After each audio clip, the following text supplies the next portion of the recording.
నీవు కొదవలేని వాడిగా జీవించాలని ఆశ కలిగి బ్రతికితే నీకు ఓర్పు అవసరం.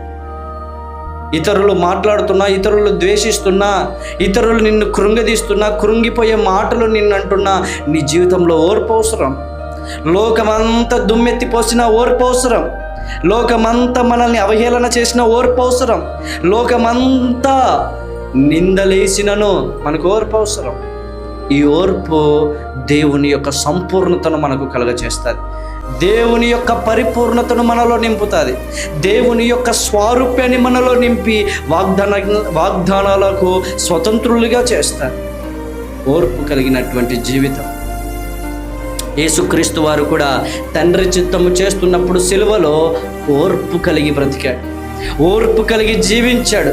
మనుషులు తిడుతున్నా, మనుషులు హింసిస్తున్నా, మనుషులు దూషిస్తున్నా, నా రక్షణ నిమిత్తము ఓర్చుకున్నటువంటి నా ప్రభుని మన ఎదుట మాదిరిగా ఉంచుకొని మన జీవితంలో పొందుకోవాలన్న ఆశీర్వాదాలు, మన జీవితంలో పొందుకోవాలనుకుంటున్న ఆత్మీయ ఆశీర్వాదాలు, శరీర సంబంధమైన ఆశీర్వాదాలు, ఈ లోకంలో ఉన్నతగా కొదవలేని వారిగా బ్రతకాలి అంటే క్రీస్తు యేసు నడుచుకొని పోయిన మాదిరితో కూడిన ఓర్పు మనకు కూడా కావాలి. అలాంటి ఓర్పు నీకు నాకు ప్రభు కలుగ చేయునుగాక.